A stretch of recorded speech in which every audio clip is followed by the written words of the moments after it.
Assalamualaikum teman-teman. Bagaimana kabar kalian hari ini?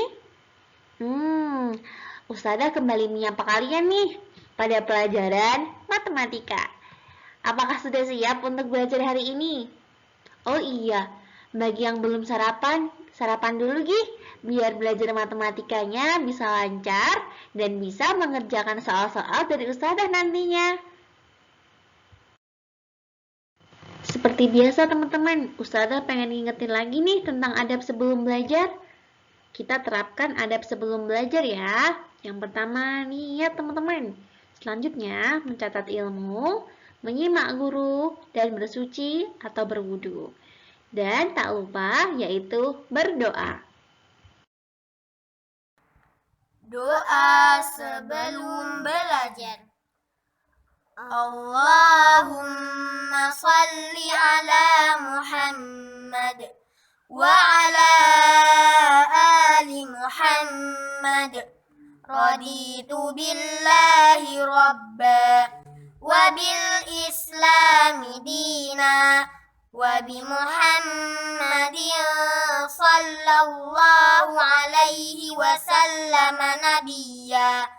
Rabbi zidni ilma warzuqni fahma waj'alni minas salihin. Allahumma hdini li ahsanil akhlaq la yahdi li ahsaniha illa anta wasrif anni sayyi'aha la yasrifu sayyi'aha illa anta. Allahumma inni as'aluka ilman nafi'a wa rizqan thayyiba wa amalan mutaqabbala. Amin ya rabbal alamin. Nah, hari ini apa sih yang akan kita pelajari? Kita akan belajar tentang bagaimana mengenal kurva, kemudian mengenal segi banyak, dan tentang segi banyak beraturan dan segi banyak tidak beraturan. Oke teman-teman, sudah siap kan untuk belajar hari ini? Oke teman-teman, pertama ustazah akan mengajak kalian untuk mengenal kurva. Yuk mengenal kurva di bawah ini teman-teman. Nah, coba perhatikan. Di sini ada beberapa gambar kurva, teman-teman. Nah, gambar A, B, dan juga gambar E disebut dengan kurva terbuka. Kurva terbuka itu ujung-ujungnya tidak bertemu, teman-teman. Dan dia nggak utuh. Gambarnya nggak utuh kan, teman-teman? Karena ujung-ujungnya tidak bertemu. Maka disebut dengan kurva terbuka. Oke? Berikutnya ada kurva tertutup sederhana, yaitu D, F, dan H. Di sini coba lihat seperti gambar telur ini teman-teman. Gambar ini seperti gambar trapesium dan juga gambar ini disebut dengan kurva tertutup sederhana karena dia ujung-ujungnya bertemu teman-teman. Ya, di sini ujung-ujungnya bertemu. Di sini juga bertemu. Begitu juga dengan gambar F, dia juga bertemu. Lalu gambar C dan gambar G termasuk apa Ustazah? Gambar C dan gambar G termasuk dalam kurva tertutup tidak sederhana, teman-teman. Kenapa disebut dengan tidak sederhana? Karena dia mempunyai potongan di sini, teman-teman. Ya, di sini dia berpotongan, teman-teman. Di sini juga dia berpotongan. Karena itu, dia disebut dengan kurva tertutup tidak sederhana. Oke, teman-teman, ingat ya, mana saja yang termasuk ke dalam kurva terbuka, kurva tertutup tidak sederhana, dan kurva tertutup sederhana. Teman-teman, barusan kita belajar tentang kurva tertutup sederhana, kurva tertutup tidak sederhana, dan kurva terbuka. Nah, kali ini kita akan belajar tentang apa yaitu yang dimaksud dengan segi banyak. Tapi Ustazah pengen nanya nih, apa sih yang kalian ketahui tentang segi banyak, teman-teman? Ya, coba perhatikan kembali tentang kurva ini, teman-teman. Di sini termasuk ke dalam kurva tertutup sederhana. Nah, dari sini bisa kita simpulin tuh, teman-teman. Kurva tertutup sederhana yang dibentuk dari garis-garis lurus disebut dengan segi banyak atau poligon, teman-teman. Nah, di sini ya dibentuk oleh garis-garis lurus, teman-teman. Nah, ini disebut dengan segi banyak. Segitiga atau segi empat juga termasuk segi banyak karena dibentuk dari garis-garis lurus, teman-teman. Ya, itulah yang disebut dengan segi banyak, teman-teman. Sehingga dari sini kita bisa simpulin tuh, segi banyak atau poligon adalah kurva tertutup sederhana yang dibentuk oleh garis-garis lurus. Oke teman-teman, kalian ingat-ingat ya, apa sih yang disebut dengan segi banyak? Oke teman-teman, berikut Ustazah sediain nih tentang macam-macam segi banyak. Di sini seperti yang kalian lihat ada segitiga, teman-teman. Kemudian segi 4, segi 5 yang biasa disebut dengan pentagon, segi 6 yaitu heksagon, segi 7 yang biasa kita sebut dengan heptagon, oktagon atau segi 8, kemudian dekagon, segi 10, dan segi 12. Sebenarnya kenapa sih kita sebut dengan segitiga, segi 4, segi 5, dan seterusnya? Karena di sini teman-teman, di sini ada garisnya ya, ada garis yang membentuk segitiga ini berjumlah 3, teman-teman. Jadi 1, kemudian 2, kemudian 3. Begitu juga dengan ini. 1, 2, 3, 4. Jadi punya 4 sisi. Ini juga teman-teman. 1, 2, 3, 4, 5. Jadi ini tuh disebut dengan pentagon. Penta itu 5, jadi segi 5, teman-teman. Begitu juga dengan heksagon atau segi 6. Seperti itu ya teman-teman. Jadi teman-teman harus ingat nih macam-macam segi banyak. Teman-teman, selanjutnya di sini Ustazah pengen jelasin nih. Berdasarkan sifat sisi-sisi dan sudut-sudutnya, segi banyak itu dibagi menjadi 2, yaitu segi banyak beraturan dan segi banyak tidak beraturan. Ustazah nanti akan jelasin ya, apa sih yang disebut dengan segi banyak beraturan dan segi banyak tidak beraturan. Oke, pertama kita akan bahas tentang segi banyak beraturan.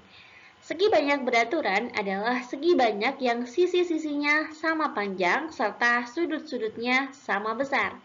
Nah, coba perhatikan, di sini ada gambar pentagon, heksagon, dan juga heptagon, teman-teman.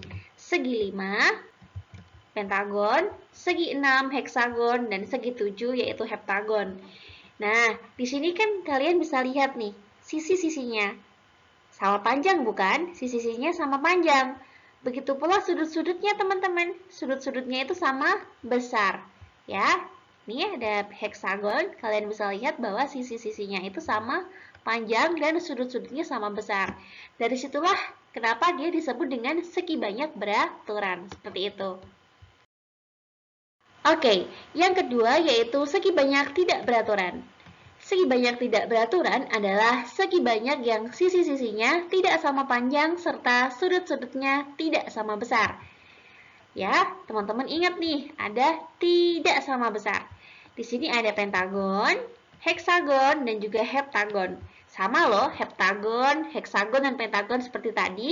Kalau pentagon itu segi 5, heksagon segi 6, dan heptagon itu segi 7. Cuma di sini yang membedakan adalah banyak sisi-sisinya itu tidak sama panjang, teman-teman. Coba lihat, perhatikan, yang ini sama yang ini sama nggak? Beda, teman-teman. Dan sudut-sudutnya sama nggak antara yang ini sama yang ini? Beda loh, teman-teman. Coba lihat yang heksagon, teman-teman. Di sini gambarnya panjangnya cuma segini, teman-teman. Lalu yang ini lebih panjang ya, otomatis berbeda. Ini juga nih, ada yang begini, tapi ada juga yang begini. Meskipun dia disebut dengan heptagon, dan meskipun dia disebut dengan heksagon, masih ingat kan kenapa tadi disebut dengan heksagon? Karena jumlah sisi-sisinya ada 6, teman-teman. Meskipun sama namanya tetap heksagon, heptagon, ataupun pentagon, tapi ketika sisi-sisinya tidak sama panjang, serta sudut-sudutnya tidak sama besar, maka disebut dengan segi banyak tidak beraturan. Jadi Ustazah tekankan lagi, kalian perhatikan ya teman-teman, dan kalian ingat-ingat. Oke teman-teman, berikutnya kita akan belajar tentang segi banyak tidak beraturan. Nah, Segi banyak tidak beraturan itu adalah segi banyak yang sisi-sisinya tidak sama panjang serta sudut-sudutnya tidak sama besar. Jadi teman-teman ingat-ingat nih, ada tidak ya? Tidak sama panjang dan tidak sama besar. Perhatikan gambar berikut ini. Di sini ada gambar pentagon, heksagon, dan juga heptagon. Sama loh namanya dengan tadi. Tadi juga namanya pentagon, heksagon, dan juga heptagon. Cuman di sini berbeda teman-teman. Berbedanya terletak pada panjangnya. Coba perhatikan, panjang sisi yang ini dengan panjang yang sisi yang ini itu berbeda loh teman-teman. Begitu juga sudutnya. Sudut yang ini dengan sudut yang ini juga berbeda. Ya. Sedangkan yang ini yang heksagon, panjang yang ini dengan panjang yang ini itu berbeda ukurannya teman-teman. Begitu pula sudut-sudutnya. Oke? Heptagon pun demikian. Di sini ada garis kecil seperti ini. Tapi di sini nggak ada. Di sini malah garisnya panjang sekali seperti ini. Nah, itulah yang disebut dengan segi banyak tidak beraturan. Meskipun sebenarnya nama-namanya sama pentagon, yaitu segi 5, sama heksagon segi 6, dan sama heptagon segi 7. Tapi karena sisi-sisinya tidak sama panjang, serta sudut-sudutnya tidak sama besar, maka mereka ini disebut dengan segi banyak tidak beraturan. Oke teman-teman, jadi kalian ingat-ingat ya, mana yang termasuk dengan segi banyak beraturan dan mana yang tidak termasuk ke dalam segi banyak beraturan alias segi banyak tidak beraturan. Oke? Oke teman-teman, cukup sekian materi matematika pada hari ini. Semoga apa yang kita pelajari hari ini bisa bermanfaat buat kita semua. Sekian dari Ustazah, terima kasih atas perhatiannya. Wassalamualaikum warahmatullahi wabarakatuh. Doa sesudah belajar. Allahumma salli ala Muhammad wa ala ali Muhammad. Allahumma inni a'udzu bika minal ajzi wal kasal wal jubni wal bukhl wal harami wa adzabil qabr. Allahumma ati nafsi taqwaha wa zakkiha anta khairu man zakkaha anta waliyuha wa maulaha. Allahumma inni a'udzu bika min ilmin la yanfa' wa min qalbin la yakhsha' wa min nafsin la tashba' wa min da'watin la yustajabu laha. Allahumma faqqihna fid din. Subhanaka Allahumma wa bihamdika asyhadu an la ilaha illa anta astaghfiruka wa atubu ilaik.